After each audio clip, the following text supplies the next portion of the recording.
Saya Amir Hamidi, saya adalah peneliti amfibi dan reptilia. Jadi tugas saya adalah meneliti amfibi dan reptil yang ada di Indonesia.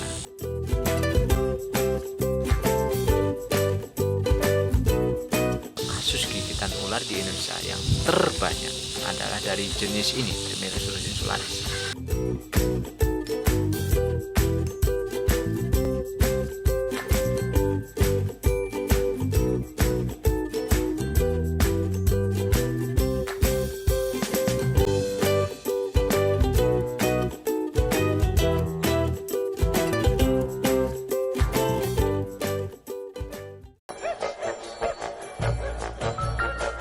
Berawal dari sebuah hobi.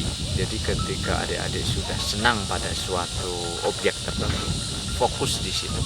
Tentu saja selesaikan dulu pendidikan dasar yang harus dikuasai semuanya. Baru nanti fokus. Biasanya itu start dari kecil memang. Dari kecil memang biasanya kalau sudah intens senang. Saya dari kecil itu sudah senang sekali dengan hewan, sehingga saya dulu pengen jadi dokter hewan, pengen jadi apa yang terkait dengan hewan. Kemudian saya belajar terus sampai saya menyelesaikan SMA. Begitu SMA saya masuk kuliah ke biologi, di mana akan fokus pada jurusan. Nah dari situlah ilmu akan berkembang. Sehingga yang modal utama yang terpenting itu ketika kita senang dengan sesuatu, sudah digeluti saja itu. Jadi kalau teman-teman melihat peneliti itu adalah sesuatu yang jarang atau nggak favorit. Apa sih peneliti? Peneliti itu adalah ketika kita pengen tahu, sama ketika kita pengen melihat, katakan kita pengen melihat motor, apa sih yang harus kita lihat dari motor? Keingintahuan. Jadi ketika saya melihat kodok, wah kodok ini apa, hewan apa sih? Maka saya pengen tahu apa itu kodok, di mana dia hidup, kemudian bagaimana cara bereproduksi, kemudian berapa tahun dia hidup, kemudian anaknya berapa. Satu itu karakter suaranya, karena kan dalam kasus kata jantan itu punya panggilan tertentu untuk kawin. Jadi dengan panggilan tertentu itu betina mengenali jantan sejenis ini. Kalau beda suara, maka dia nggak bisa mengenali itu, karena dia sederhana sekali.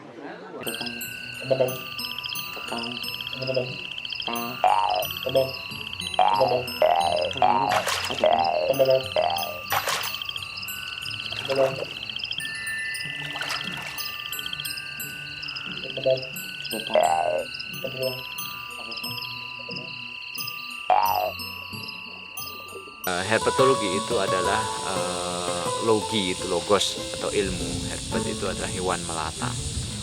Jadi grup yang terdiri dari dua grup, yaitu amfibi dan reptil, itu mengacu pada grup yang hewan yang melata.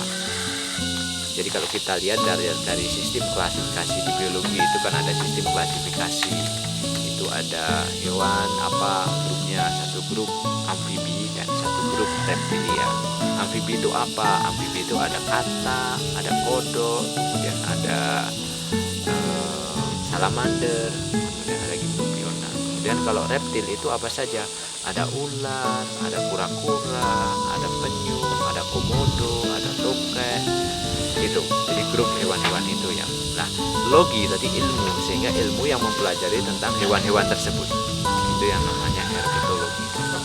Karena itu penciri khas jenis, misalnya jenis itu endemik di sini, ya udah dia hanya memiliki karakter suara seperti itu. Dia punya level, misalnya frekuensinya berapa, kemudian dengan amplitudo, dengan dominan frekuensinya berapa, yang mungkin terdengar oleh telinga manusia seperti itu ya suaranya. Tapi ketika kita lihat di sonogram, itu akan terlihat frekuensinya berapa, frekuensi dominannya berapa.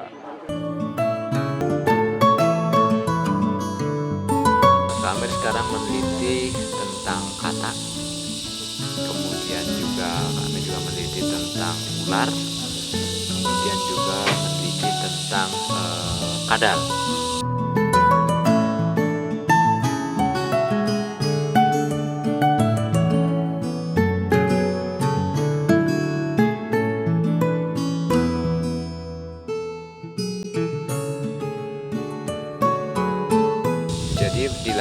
itu ada proses observasi satu, kedua ada proses koleksi, ketiga ada proses fiksasi. Nah, ketiga unsur ini kita lakukan di lapangan. Observasi itu kita lakukan pada saat kita menjumpai hewannya di alam. Kemudian koleksi itu kan kita mengambil hewan tersebut. Nah, setelah mengambil hewan tersebut, kita juga tidak hanya mengambilnya, tapi kita juga mengkoleksi atau mengambil datanya. Jadi ketika kita hewannya sudah kita ambil, kita ukur berat badannya berapa, ukurannya berapa, kemudian jenis kelaminnya apa, kemudian ini sudah masak secara seksual atau belum. Nah, itu namanya koleksi data, baru masuk ke dalam tahap fiksasi tadi.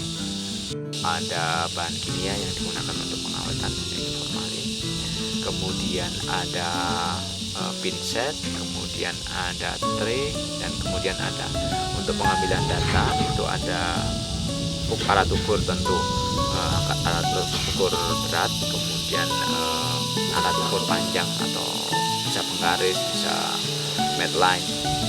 Kemudian untuk koleksi data lainnya seperti kata, suara, itu juga alat perekam. Pemotretan itu adalah bagian dari koleksi. Koleksi apa? Bukan koleksi spesimen, tapi koleksi data. Sama statusnya ketika kita mengukur berat badan atau mengukur panjang individu. Pemotretan itu adalah koleksi data itu. Kadang-kadang ketika kita sudah identifikasi antara spesimen dan spesimennya masih hidup, itu warna bisa berubah. Ini yang kita harus mendokumentasikan, sehingga dokumentasi atau pemotretan itu ada menjadi aspek yang terpenting dalam koleksi data. Karena ketika kita menginformasikan sesuatu yang ada di pulau ini, bukti otentik selain spesimen itu adalah foto.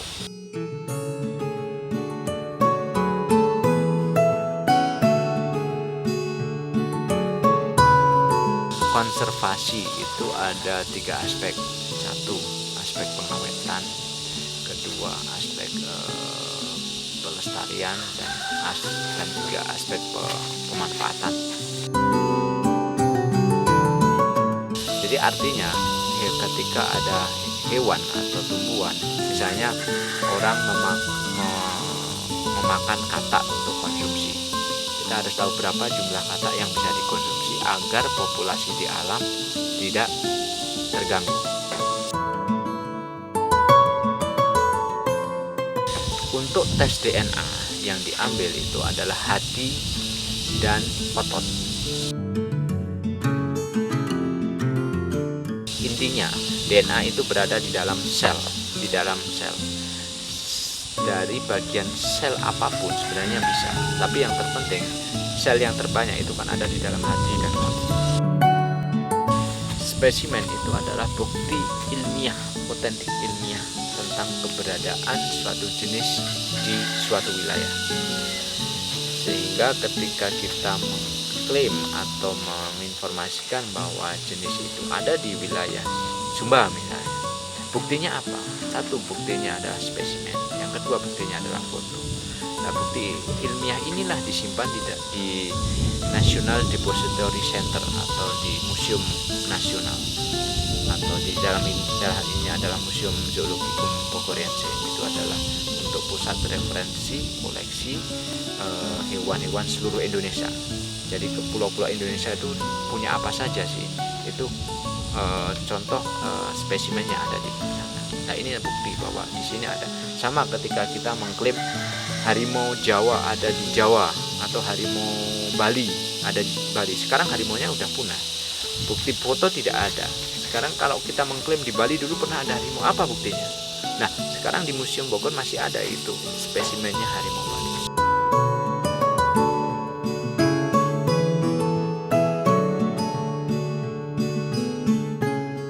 Tapi ada beberapa jenis yang menjadi fokus.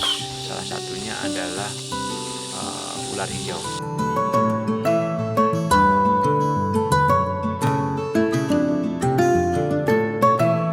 Sejauh observasi saya, itu pulau-pulau termasuk Sumba ini sangat rentan terhadap konflik manusia dengan ular hijau. karena ular hijau ini mempunyai karakter dia mengerami telurnya di dalam perut sehingga anaknya dilahirkan. Nah, ini meningkatkan survival rate dari jenis tersebut. Sehingga biasanya yang ular-ular ini yang berada di pulau itu populasinya banyak. Nah, populasi banyak ini bersinggungan, tentu saja semakin banyak ularnya juga nanti risiko tergigit bisanya juga semakin besar untuk penduduk lokal. Nah, ini yang akan saya kaji. Beberapa observasi saya di pulau-pulau itu seperti itu. Rata-rata grup ular yang melahirkan mengerami telurnya di dalam tubuh itu akan lebih survive atau populasinya lebih tinggi dibanding jenis ular lain.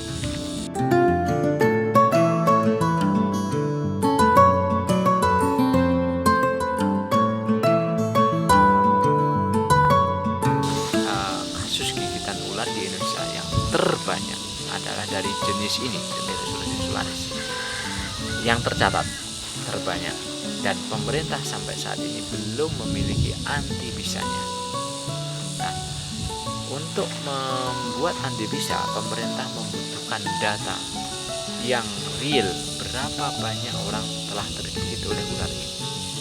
Nah, data real itulah yang digunakan pemerintah untuk justifikasi atau untuk pertimbangan pembuatan antibisa. Nah, ini kan perlu ada penelitian tentang ular ini, baik perilakunya, kasus gigitannya, karakter bisanya, kemudian bahkan taksonominya.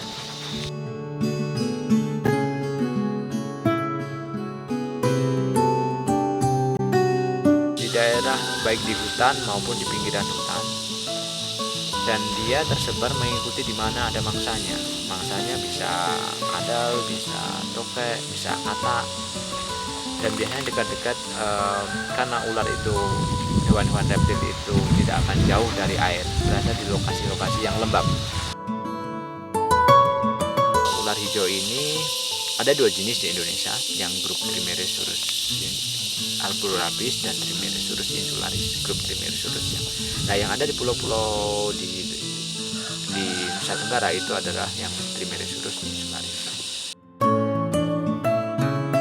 Kalau kita lihat bisa di ular itu ada 3 jenis, yaitu bisa yang menyerang saraf atau neurotoksin, bisa yang menyerang darah atau hemotoksin, dan bisa yang menyerang jantung atau kardiotoksin. Nah, ular hijau ini memiliki karakter bisa yang hemotoksin atau menyerang darah. Dari bentuk itu dicirikan dengan satu, dari observasi dulu ya, perilaku. Biasanya ularnya tidak banyak bergerak, dia hanya diem di situ saja biasanya. Kemudian kepala segitiga, cukup jelas sekali kepalanya segitiga. Kemudian taringnya cukup panjang dan bisa dilipat. Kemudian karakter-karakter lain itu sisik sih, warna memang relatif, ada yang mirip, tapi secara keseluruhan warna hijau, kemudian ekornya kemerahan atau kecoklatan. Jadi yang kita sebut sebagai ular hijau ini adalah grup ular yang termasuk dalam grup-grup ular viper. Semua grup-grup yang di dalam ular viper itu karakter bisanya adalah karakter bisa hemotoksin atau menyerang darah. Ini proses sterilisasi spesimen, pembersihan spesimen dari cairan-cairan formalin. Perendaman ini menggunakan air mengalir, artinya langsung membuang cairan formalinnya dari bagian tubuh ular, dan perendaman ini dilakukan selama 2 jam untuk membersihkan formalinnya. Ini adalah proses pemilahan, memisahkan satu jenis dengan jenis yang lain.